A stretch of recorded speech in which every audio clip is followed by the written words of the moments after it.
All right, we are live on the Pursuit of Music podcast, episode 25.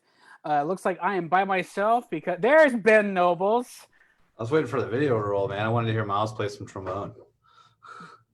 Oh, the other video. That's right. We are so professional. We have a video for you. Here you go. Sweet. We're talking to one of these guys today.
All right. Well, we are absolutely honored to have with us Myles Blakemore today. Myles is a graduate of Trinity High School. He got his undergrad at SMU studying with the John Kitzman, the Dallas legend. And then he went to the Manhattan School of Music to study with another legend, Per Breivik. And now he's playing with the Naval Academy Band, which you just heard their trombone section playing in that quartet of Toccata in D minor by Bach. So Myles, dude, it is great to have you with us. Thanks so much for joining us. Yeah, thanks for having me, guys. Yeah. So we want to, like, part of the reason why we have professional musicians on here is we want to know, like, what your journey was like. I am lucky to have, well, I'm lucky and unlucky to have had to compete with you in high school. So I know, dude, I want to give you time to talk about your story, but I know that because I grew up around you, I know that you weren't always like the hotshot trombone player. Like you were maybe in the beginning, like you weren't really well known in the district, but then as you went into high school, like people started to realize, like, holy crap, who's this Myles Blakemore guy? So can you talk about, like, from the beginner class to whenever you became an all-stater your junior year, like what happened in between that time? Because, you know, some kids who listen to us, they aren't at that near all-state level, but they're progressing. They're kind of like in the middle of that journey. So can you start from the beginning and kind of work your way through onto Trinity High School? Yeah, most definitely. I'll try to make it as short as I can, but things get lengthy. Right. So I started in 5th grade in Lancaster ISD, actually. Okay. So I was there for a couple years, and then in 9th grade, as I thought I was going to high school, my mom actually moved me out to Euless. So, and as you know, Euless has 9th grade in junior high. So I remember being like, oh, come on. But it ended up being really great. My band director there was Jean Bryant, and she was absolutely awesome. Oh, she's great. Yeah, fantastic person. So I was there for a year. And then from there, I went to Trinity in 10th grade. At that point, I still was like, barely making all region. In fact, in 9th grade, Ben, I still have the pamphlet to prove it, but I was last chair at junior high all region. And I think you were second, so. Yeah, I remember, Connor Alexander was first chair. It was all kind of wild. And then whenever, junior year came around. Anyway, yeah. I'll let you keep talking. No, yeah, of course. Even, sorry, just to, keep going down that rabbit hole, even Jesus Rodriguez, who was a 7th grader at the time, was like 4th chair. So I just remember being like. Javon Fogel was up there. Yeah, dude. I remember being like a 9th grader, and literally everybody else was in 8th and 7th grade, and me just being like, yeah, last chair, hey. Yeah. But no, then going into high school, I saw like my most growth because, one, my band director at Trinity was Mario Casanova, who's like a Juilliard educated trumpet player. And he really showed me the ropes, as well as I got private lessons for the first time under James McNair. So both of those factors really kind of helped propel me. Because before, like I always practiced and I like tried, but I didn't have any instruction, like, individual instruction. So trying to figure things out on my own. Can you talk? So when you started working with James, what did he do for you as far as just like organization, or how do you feel like private lessons really helped you become a better trombone player? Well, it kind of gave me the tools that I lacked at that time. So I'd never heard a professional trombone player live. So, when you think about it, it's like I didn't really have a sound that I was trying to emulate because I didn't know what a professional trombone sounded like. So I got that out of that. I also got so many fundamentals. I mean, I wasn't even tonguing correctly. I was literally like using my lips to articulate like a poo at the at the beginning of every note. So, he looked at me in the first lesson and was like, what are you doing? So my students will be happy to know that they're not the only ones having those "what are you doing" lessons. Exactly. Yeah, so it's kind of one of those things. He really gave me that structural foundation. Like I remember the big jump, like I still barely made all region that sophomore year, 10th grade. But over the summer between 10th and 11th grade, he gave me an Arbenz book. So I remember like, he was like, hey, here's like 20 pages in this Arbenz book, just like practice this every day over the summer.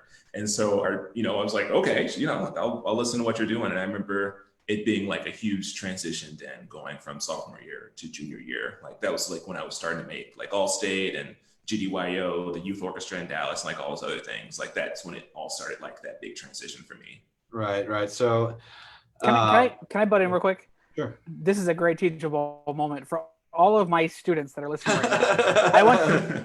I want you all to hear that Myles Blakemore just said that practicing over the summer made him good. Yeah, okay, that's a hint. So I wanted to talk on this pretty early because and I'm not just trying to like patronize you or whatever, man. When I hear you play, I remember sitting in the phase 2 region room with you at Birdville High School, it was Richland High School. When we had that, it was your senior year. It was your junior year, my sophomore year. We had to play that C sharp minor etude, that kind of booger of an etude. Oh yeah. And then obviously in phase 2, they make you play the harder cuts. And I remember just sitting at one of the desks in the classroom, listening to you play that part where it goes from low range to high range, low range to high range. And you just had this like style of playing that was so like emotive and romantic. And like you had this like incredible vibrato that you use. And for some reason, man, like even when I hear you play your most recent recital, like you still just have that, you're so emotive with your playing. So is that something that you were even aware of in high school, or was that like a tool in your bag that you tried to use to kind of set yourself up to be like an all-stater? Oh, dude, I appreciate that. I really do. I feel like that musicianship that I kind of have gained over the years, I didn't realize I had in high school. I mean, I Yeah. still at that point was just like, whatever my teacher is telling me to do, I'm going to, enact and stuff like that. And then it was once I got to SMU and John Kitzman really kind of honed that in for me because it was like more kind of on the fundamentals. And then, we would do things to kind of work on musicality, like do Rochu etudes and other melodic solos and stuff like that. And it just got to a point where he was like, I'm not really giving you much instruction on the musical aspect. Like, let's not do Rochus anymore. He's like, let's focus more on the technical things. Cause that was, I think, always been sort of a natural thing for me. I just wasn't aware of it until then. Yeah. Right. And then just another quick side story. I remember being out in Midland at Area the next year. And I think it was you and Ed Dielcio. Y'all were having the trill contest on the high G's. And dude, it's so funny, man. I remember this stuff like it was yesterday. Like I remember being in those hallways and no one else could trill there. So Michael, there was this big lip trill on a high G in between. I think it was the first or third etudes, one of the technicals. And what was going on is like half the room couldn't do lip trills, and of course Myles and Ed could do these like wicked lip trills, and I think Kennedy Powers could do them too. And we were just sitting there, and they were all going on these like high G's, and just we were looking at them like they're trombone gods, man. We were not worthy. So. Yeah, what ended up happening there is the bass trombones went first in all regions, so we were going to use the same room. So we had like an hour to kill. So just think like 30 high school trombone players kind of waiting an hour in the hallways. So we all kind of just decided we were going to do a lip trill competition, and see like who could win. And I'm proud to say that I won the competition. But then once I got into the actual room to play the audition, I remember like being like, wow, my lips feel really funny. At least to say I didn't make All-State as a senior because of that. So if you're listening, kids, careful. You're starting to sound like a trumpet player. You should be careful. Exactly. Yeah, I remember I went to my band director and he was like, what happened? And I was like, I don't know what to tell you. Oh man, that is such a great story. I completely forgot that caused like half the room to have busted chops. Yeah. And the kid who won, man, I don't know if you remember, the kid who won had like white like tape around his trombones. Like he won the whole room. It's just funny, man. Wild things happen when you go to Area Midland. But anyways, do you want to talk about John Kitzman's kind of philosophy? Tom Neal is a pretty avid listener, and he studied with John, so yeah. I'm sure he'd appreciate your perspective on that. And just anybody who, because I don't think John's teaching anymore. Is John Kitzman teaching anymore? He does. He shares the studio with Barry Hearn, the new principal of Dallas Symphony. Great. Okay. So I think I'm not sure if students take lessons with both of them or if they split the studio. I'm not exactly sure how that works, but he's still teaching there. Okay. But yeah, no, I honestly hadn't taken a single lesson with Kitzman before. Or Jay Kizzle, as we call him, but never to his face. But I had never taken a lesson before I went to SMU. I just knew that there were good players there and that I'd heard so much about the studio. So when I auditioned and got in, I was like, all right, I'm going. But yeah, no, his routine and his structure is pretty much my way or the highway, but it's so successful. And he really has produced like a ton of like great students because, of the, things that he's implemented. So it's like, once you get there, he's like tells you, I want you to play on a Bach. I want you to play on, this specific mouthpiece. I want you to work on these etudes, literally it's like, he has a plan that he's been doing for like the last 40 years while teaching there. And it's like the first, year, for instance, you don't play solos at all. You like pretty much only do etudes, like even for your juries, like you just go in there and you play etudes while, everybody else is playing solos, so he really does like have it kind of figured out for his way. And if you buy in, then it really works.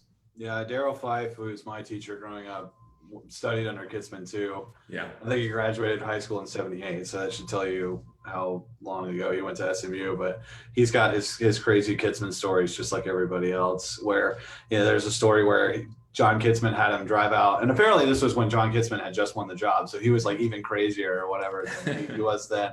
But he had said he had him drive out to the Bach factory in like a Ford Pony or some tiny little Tacoma. And he took 6 trombones, brand new from the Bach factory, and had them go to the auditorium at SMU and play all 6 of them. And he told them, like, that's the trombone, and that's still the trombone that he plays on the single wrap 42BO that he plays on today. Oh, that's awesome. I actually was like late to the Bach, thing, because I was kind of a rebel. I was like, I'm not going to play a Bach, even like literally, even though everybody else in the studio was playing a Bach. So I ended up getting an Edwards with like a red brass bell and a nickel slide. And I remember coming into like a lesson after buying that thing, and Kissin was like, what is this? He was like, you need to return that slide immediately. That's funny. So cool. So after that, you went to, was there any other kind of notable things about SMU that you want to talk about, or we can go straight on to, did you go straight to MSM after that? I actually took a gap year, but in between undergrad and graduate school, though I will say, going back to SMU, one just great thing about them was really learning from like my colleagues. And I've kind of learned in years that I think that's like a really important thing, not just learning from the teachers that you have, but the amazing players that you are surrounding yourself with. So I think SMU was great for that. But yeah, no, I took a gap year in between undergrad and graduate school just to save up money to live in New York. So I worked full time at Starbucks, and then during that year, I just tried to like play as much as I can. So I ended up finding the practice rooms. I live near TCC was that North Richland Hills, right? So I asked them, I was like, hey, can I use your practice rooms? And they're like, if you play in our wind ensemble. So I was like, win-win, I have an ensemble as well as a practice room to use. And then I also emailed Tony Baker, and I was like, hey, can I play in your trombone choir like for the year?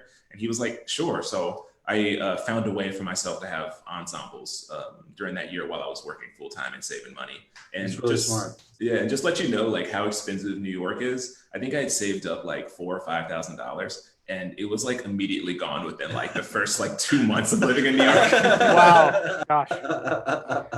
You were like, man, I'm doing this right, man, and then you're like, wait. Yeah. Exactly. I was like, well, I guess I'm going to take out some loans. Did you teach at all in that interim year, or you just focused on playing? I had a few, on and off students here and there, but I didn't have a studio. Definitely, it's different than Texas, where you can really build a studio and, especially like a school. In New York, a lot of the students don't have band programs that are built in the school. It's a lot of after school kind of things. Like maybe the colleges will have a pre-college. So all the conservatories have one. As well as there's a ton of youth orchestras. So that's the main way that a lot of students get their musical education there. Interesting. Oh my gosh, I had a question. Michael, I don't know if you got anything, but I had a question and I lost it. So I guess in the preparation going into the MSM, did you like know for sure you wanted to go to Manhattan, or was it kind of like I guess I'll just try to go here? I knew that I wanted to be in New York, so I didn't really have much other than that in mind. So I just knew, for whatever reason, even when I was in high school, I knew I was like, for some reason, the city is calling my name. So whenever I auditioned for grad schools, I auditioned at a ton of schools in New York. And then Manhattan School just happened to make me the best deal, as well as I liked the teacher and the program that I was in. So that ended up, being the place I went to. I remember my question. So, and this is a lot for my students who are going to college to pursue music. You have an ed degree, is that right? So I ended up switching my junior year from education to performance. So it was kind of one of those things. I know. I feel bad about it. That's exactly what I did. My junior year, I made the switch to become a performance major. Yeah, but I think it's only because I knew that I wanted to be a performance major, not because I didn't, you know what I mean? Like, I feel like you have to really have the heart into to teaching. So if you don't, then you really shouldn't, do it just like as a backup or a fail safe, because you're going to end up being a crappy teacher, so it's not the way you should go. And then Kiffin was very supportive of that as well. So I remember, I think like every lesson, until from sophomore year until the junior year, he just would ask me at the beginning of every lesson, are you still an ed major? But I think it's important to note that it's okay if you go in with an ed. Oh, absolutely. It's because the degrees coincide. Like if you're starting with a music ed degree and halfway through you want to get a performance degree, it's not like you're going from a science major to an economics major. Like you're still on the same path. You can still finish out in 4 or 5 years. Absolutely. And I would say if you really are unsure which path you would want to go, it's a lot easier to switch from an ed degree to a performance degree than vice versa. Right. So if you're like thinking about going performance and then like, but maybe I want to teach later on, just start on education. Great. Yeah. Just as a real quick thing, I want to put in here, we had a couple of things that came up on the comments. First of all, Myles Kennedy Powers just called you the OG. Oh boy. yeah. Shout out to my man. Right. Legend. Let's see. One of the guys that's up in DC is a trumpet player, and I can't remember what service band he's in. He may be in your band, Myles. Ben Hauser. Do you know Ben? Oh yeah. We went to SMU together. We like overlapped for a year. Right. He did his master's while I was doing my undergrad.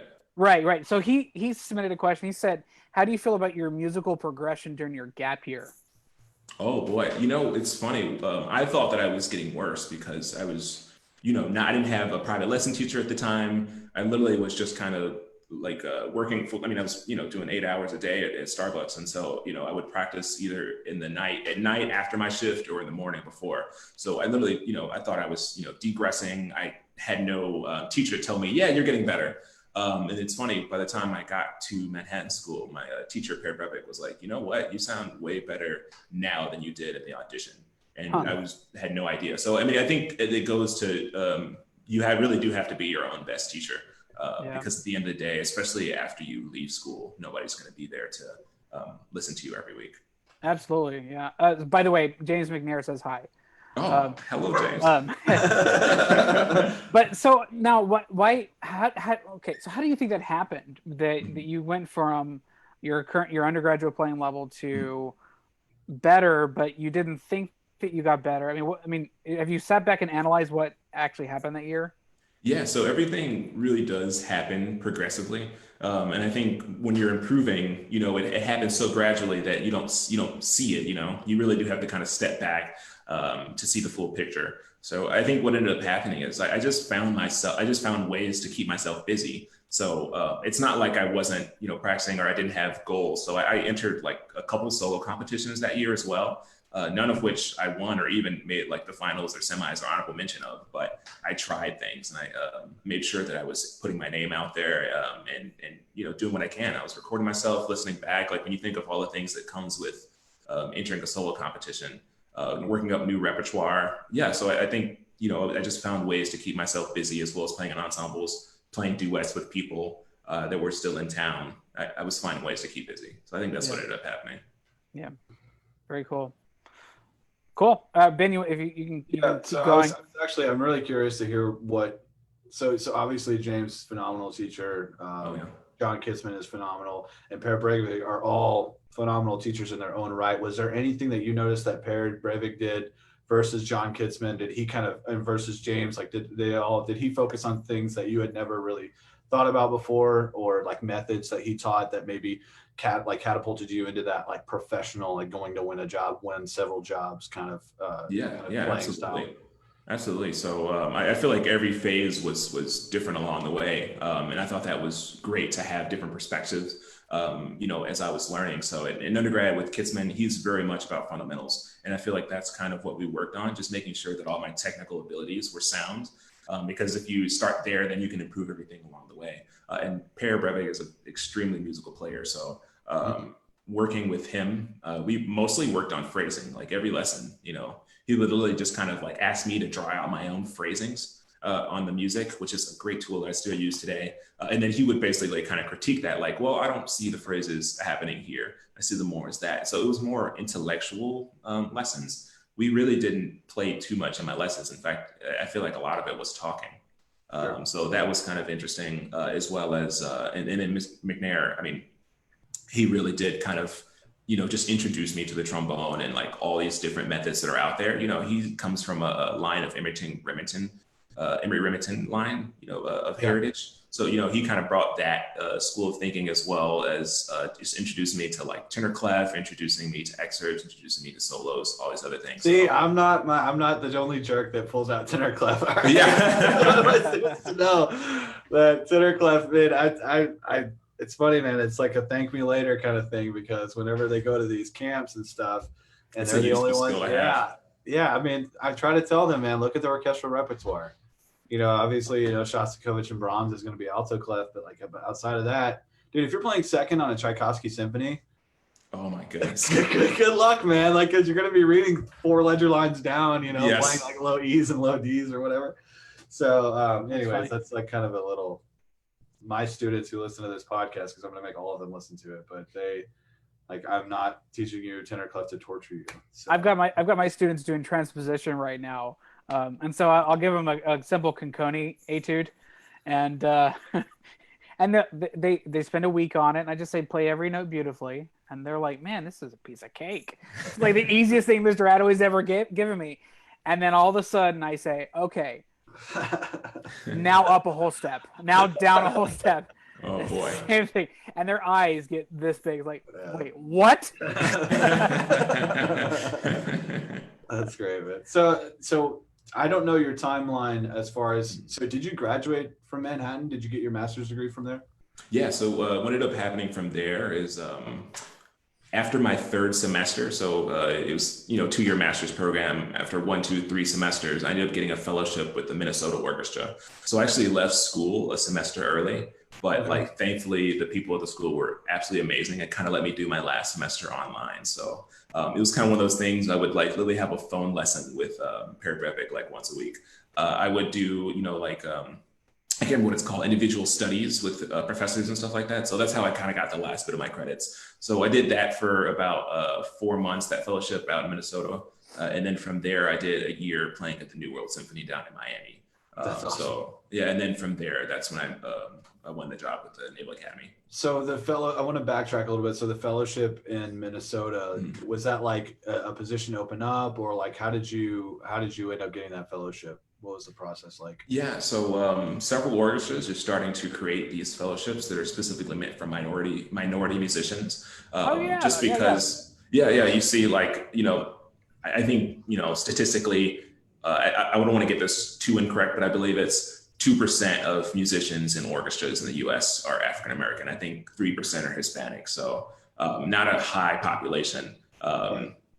Compared to what the actual population is of the US. So a lot of orchestras are starting to see that and trying to find ways to improve those numbers. And one of those ways is creating fellowship programs. So the Detroit Symphony as well as the Pittsburgh Symphony both have these programs. And then the Minnesota Orchestra started one. I was actually the inaugural person to enter that program. So that's wow, awesome. That's an honor. Yeah, and just, going back to like, being persistent, I had auditioned for the Detroit Fellowship as well as the Pittsburgh Fellowship, and I got runner-up for both of those. So it was one of those things where I just kept auditioning. I saw that Minnesota had one, and then there we go. Yeah, dude, that's awesome. And well, luckily for them, you're a freaking awesome trombone player as it is. So it's like when you were in that fellowship, did you play second, or like what was your role in the orchestra? Yeah, I kind of got used as an assistant. So sometimes I would play second, sometimes I would play assistant principal, and then sometimes only a couple times I played principal. But they really did just kind of, get my feet wet with playing the repertoire in a professional orchestra. And it was, it was amazing. Did they allow you to did you get some time playing with the professionals who were playing with Minnesota? Did you become friends with them or yeah, absolutely. Yeah, I'm still in contact with several of those guys now. And anytime I'm in Minnesota, I definitely, hit them up and get like lessons or, duets or, whatever. So no, those guys are great. Have been nothing but fantastic to me. Yeah, I remember hearing you got to call into a radio station, if I remember correctly. Yeah. Yeah, I was like, dude, Myles is famous, man. He made it. He's on the radio. That's cool. And so after that, you went to New World down in Miami, which can you explain to people like how the New World works? Like I don't know as far as like pay goes, or like is it a livable orchestra, or do you kind of have to teach on the side? Because I know JD played bass trombone down there a couple of times. So can you talk a little bit about the New World Symphony and how that works? Yeah, absolutely. So at the time, it was the only full-time training orchestra within the U.S. So now I think there's Tone, the orchestra now up in New York, and it's also full-time. But at the time, New World was the only one that you literally you played 35 weeks a year. You get set up with an apartment as well as you're paid a stipend. So it's a very nice situation, and it basically feels like you're in a full-time orchestra because you are playing a lot, as well as getting lessons, as well as getting to play master classes. and getting to sub in orchestras across the country as well. So it's a very great program, and I think after having been in it, I understand why so many musicians are successful after coming out of it. Yeah. So we did have a question from Stuart Rhodes on the new. Oh, hey Stuart. Yeah, Stuart? he was asking what your favorite part about being a part of that group was. Oh my goodness. I would definitely say like having just amazing colleagues, especially people that are of similar ages. Like most of the people there were, I would say, under the age of 35. So you really are having like this, all these amazing coworkers, who are in a similar mindset, who are all hungry and pushing each other, so it was a great place to be. And I think it certainly aided to me being able to win a job. I think that's huge when in people's development is you have to have some sort of time where it's like you just have to get around greatness. The success doesn't happen in any sort of vacuum. You have to be around great people. Right. Yeah, absolutely. And then the maestro of the orchestra, Michael Tilson Thomas, is another great part of that program where he conducts, like at least once a month. So you're getting to literally be around one of the greatest conductors of all time, imparting his knowledge upon you. He actually gave me a 2-hour lesson, my first couple of months there. It was frightening. He called me into his office and he was like, "Hey, can I play for you? Or can you play for me?" And I was like, "Oh my God, yeah, of course." So I didn't really know what to play. I just showed up and he literally took me through 20 different excerpts, and just kind of, that's crazy. Literally had the score, the part memorized, or play on the piano and accompaniment. He didn't have any music in front of me. He just knew all the parts so well. I was like, how do you know the second trombone part to, Mozart Requiem just off the top of your head? It's insane. Yeah. I think one of my favorite quotes about maestros, orchestra conductors, is that you have to be so arrogant that you believe that you know more about the music than every musician in front of you combined. Yeah. So it's I mean, I totally believe it though, man. I mean, that's crazy that you got to play for it. So between Minnesota and New World, was there anything that you remember playing that was for me, being able to play Mahler's Fifth Symphony was amazing. Sibelius' Second Symphony, Tchaik Six. I got to play all those in college. Was there anything that you got to play with those professional orchestras that you remember making a huge impact on you? Oh, absolutely. Sibelius 2 was one of those pieces as well for me, especially in Minnesota. I don't know if anybody in the country plays it better than Minnesota, just because that orchestra has ties to Finland. So okay. They really know what they're doing. As well as playing Mahler 1 with them was another just great treat. I think those two pieces especially were beautiful, as well as in New World. I got to play all 4 Brahms Symphony within the year I was there. So that was another thing where I was really getting to cut my teeth on some repertoire. Which part did you play on Brahms 1? Brahms 1 I played first. That's one of the most frightening entrances I think I've ever had to make in my life. Yeah. I remember, dude, we played it twice, and one time I absolutely nailed it, and the other time it was this is why I'm not a professional. No. It's come on, Brahms, we could use a little bit more warm up than 3 notes, man. I know. There's so many pieces like that, Symphonic Metamorphosis or Symphony Fantastique rather, is like that too, where you sit for the first 4 movements and then you just come in on the 5th movement. You're just oh God. Yeah. I remember that was Zarathustra, the bum ba da ba. Yeah. You rest for 15 minutes and all of a sudden you just explode on note. Man, I hate that. That's what Marquise was practicing before I saw them play it. I heard him play it about 5 to 6 times. While the whole orchestra was warming up, he was playing that little octave jump. So I say little jump. Stuart threw in Schumann 3. I guess that has that too. Yeah, that's a similar symphony like that where you rest the first couple movements. Yes, that's a fun one as well. So I want to get kind of down to the nitty gritty about you. You have a job, dude. You've done what so few musicians have done, which is you've created a life for yourself where you can literally be a professional trombone player with a great salary, and you've given yourself the opportunity to move up even further into the orchestral world. Playing in symphony orchestras if that's what you want to do.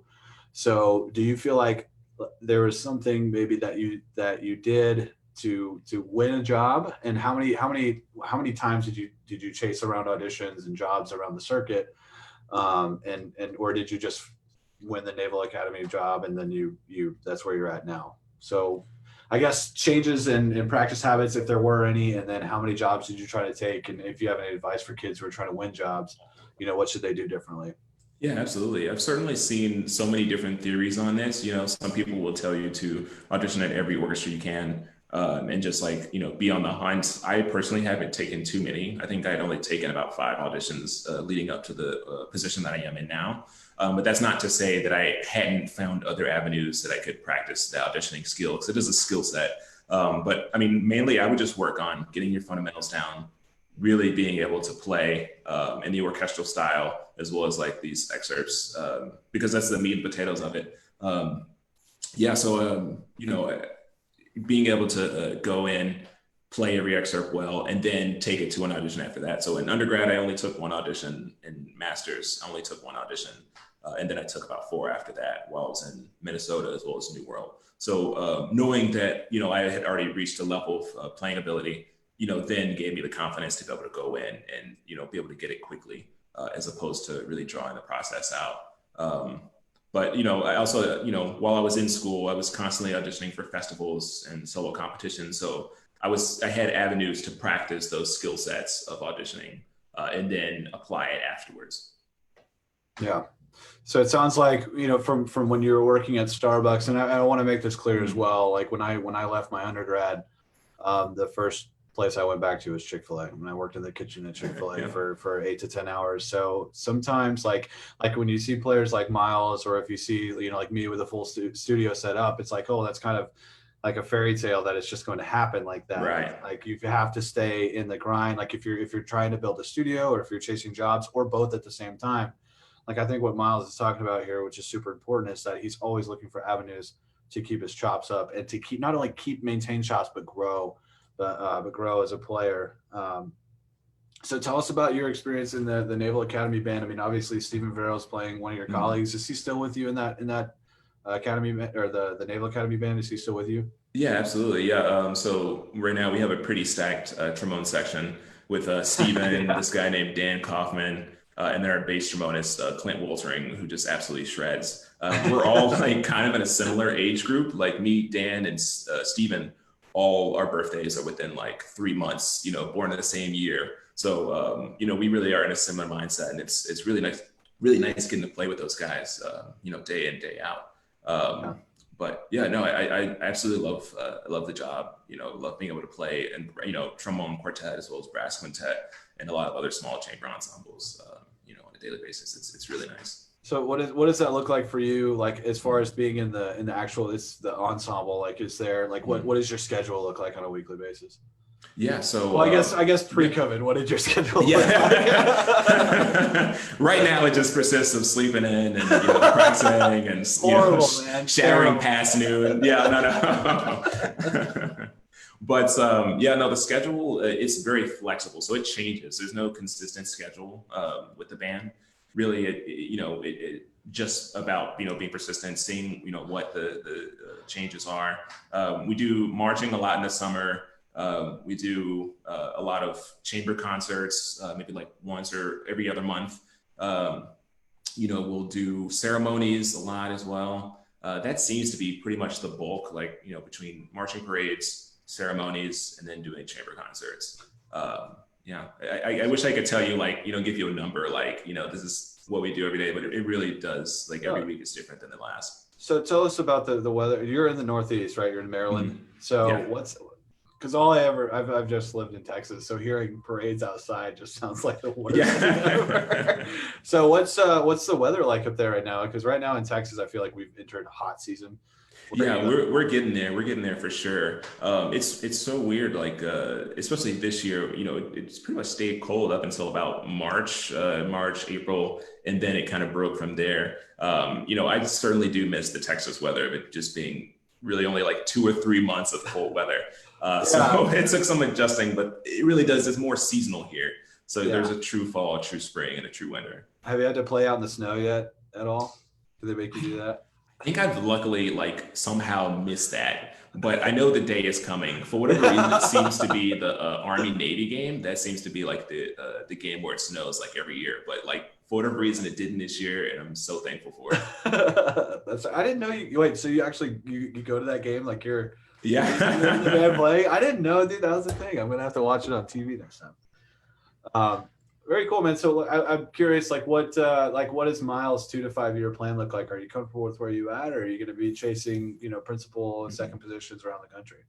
Yeah, I'm comfortable for right now, but I'm certainly, my practice schedule is only increased, honestly. I think this band has given me the opportunity to kind of just really work on my playing ability, because we do have a bit of time, away from the band, just because, ceremonies only happen they only last like a couple hours, and then we're pretty much done for the day. So right now I'm going to finish out my contract. I have 2.5 years left, and then I'm going to probably hit the audition trail after that. And try to get that DreamWorks job. Yeah, dude, man. I mean, I feel like there's like a whole part of me that sees where you're at, and dude, that was like the dream anyway. I mean, Elon Morgenstern talked about this all the time when I was at U of H. Was like, you need to get a military band job first. Get yourself to where you can live comfortably. You're not working at Starbucks or Chick-fil-A 8 hours a day. Dude, you and I both know, man. Like when you're on your feet for 8 hours a day, you get home and you're just exhausted. And you can't really have that concentration. But for now, dude, I feel like you're in a great position. Or even the lifestyle that I'm living now, I'm in a good position that if I was like really, really chasing the audition circuit, I could give it my best focus. Is there anything that you want to hear, or that you would want, students of mine, or maybe anybody who's listening to us, because we have a lot of non-musicians who listen to us, like any kind of motivation for them, or maybe like advice for them that they could use in their trek as musicians on this like musical journey? Yeah, absolutely. I would say, number one, stay hungry. Like I know so many amazing players who don't end up winning jobs. And I think it's because they get frustrated really quickly, especially coming out of school where there's not like a job just handed to you, so you do have to spend quite a few years grinding. Find a way to just maintain that level of hunger, be it by listening to music and going to concerts, surrounding yourself with a network that has similar ideals and goals, or still taking lessons, just find some way that you're still chasing some carrot at the end of the stick, because, I'm only 27 and I'm like, that's too young, I feel like, to peak, I still have some, I have goals out there. So, do the same, you have such a long life ahead of you. Yeah. Yeah, and I guess as a last question, unless Michael has something, is there like what does Myles Blakemore's dream job look like? I mean, like obviously we'd all be loving to playing next to Joe, like that'd be awesome. Right. Well, some of us would. They're like, I don't want my chops to die in like 2 years. That's a lot of sound to support, man. every concert you're apologizing. You're like, dude, I'm so sorry. Yeah, exactly. I think just playing in any full-time symphony, man, I don't care if it pays $30,000 a year. I mean, I just want to be in that repertoire and in that lifestyle. So doing that and then teaching on the side. And then, luckily I've been blessed to be able to start teaching at a collegiate level. I just got hired on at Professor Tremont at Howard University. So nice. Get a little studio for myself. Yeah, a little studio for myself. Awesome. And, that's something I also have dreams about doing, just, spreading that knowledge, giving it to the next generation. So. Yeah, well, those are lucky students, man. I mean, I've admired your playing for this as long as I've known you, and I'm super happy for you that you're able to win the job. And Michael, I don't know if you have anything else, but I mean, I could ask 1,000 questions. Right. I don't know if you're trying to wrap it up or anything. Well, I think we're at the hour mark ish. I don't know, we're maybe 50 minutes or so. I'm just thinking out loud. So if you have any questions you want to ask, I think we should shoot on.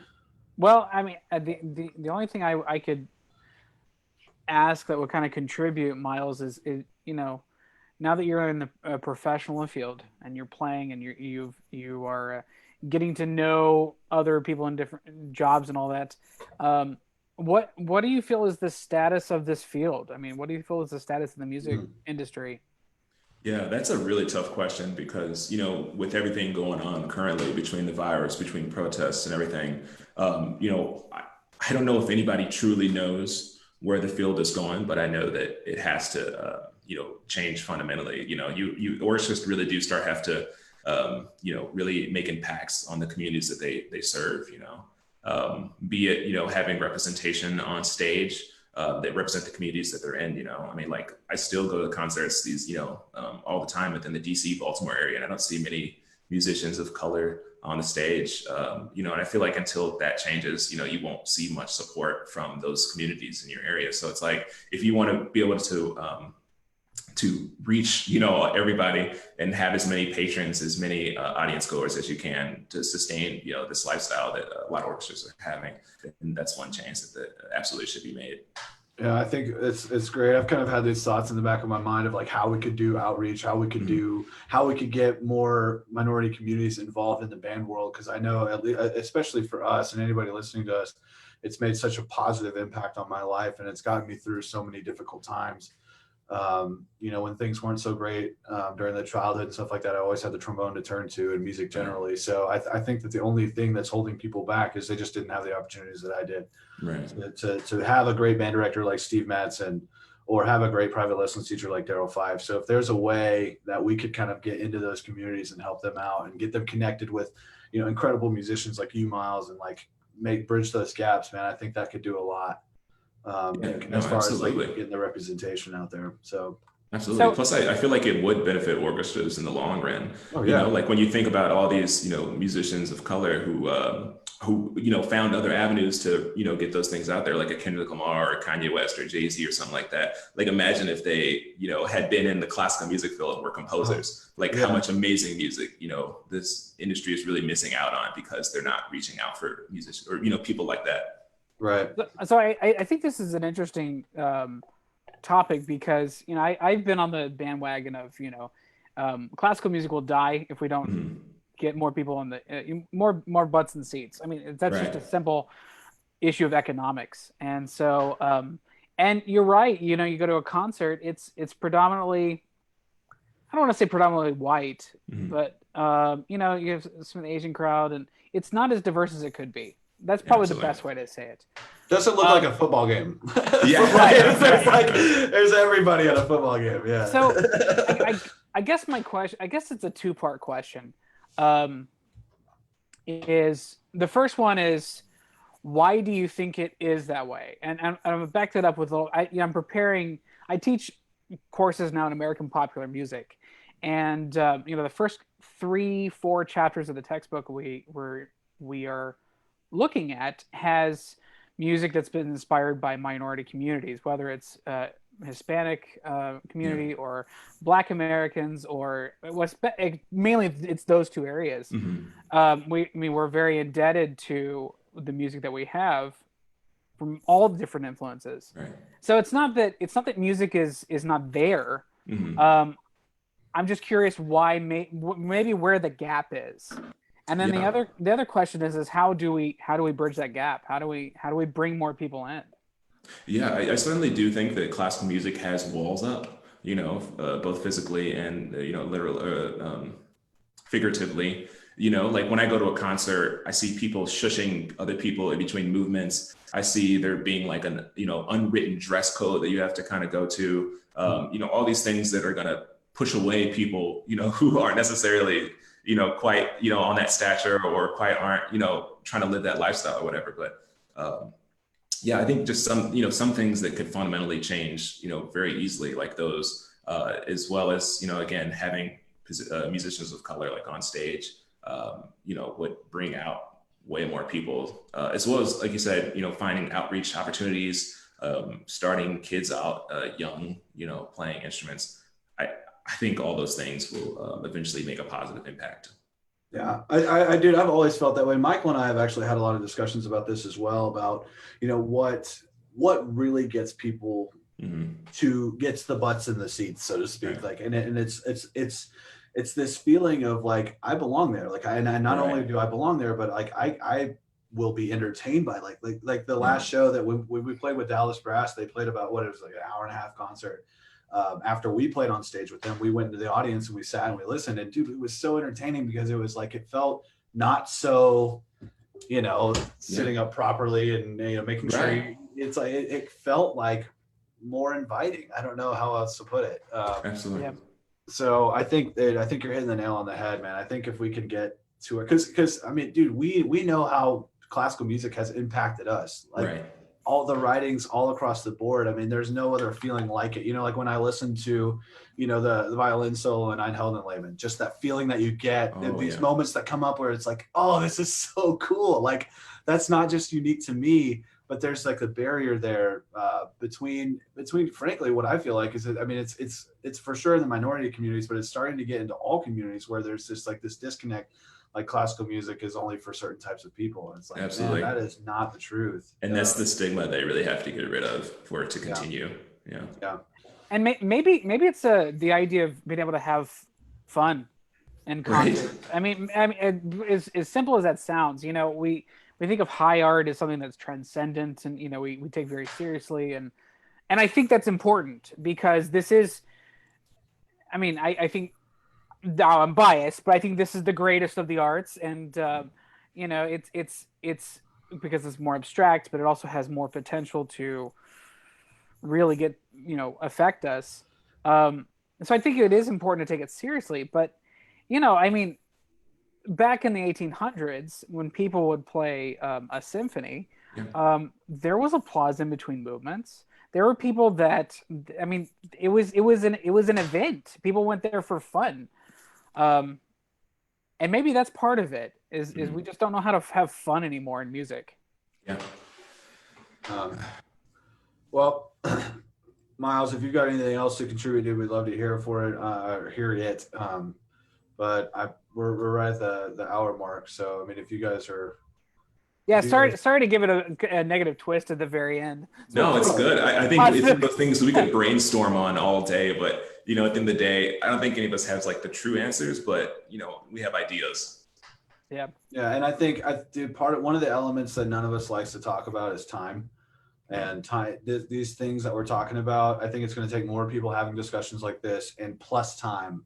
And you have to factor that in. And dude, I'm excited to, like, as we see our company grow and as, you know, musicians like you get out into the world, like, it's like, okay, these things are the ones that, like, moments like this in time are contributing to this big, massive thing that we're all trying to do here.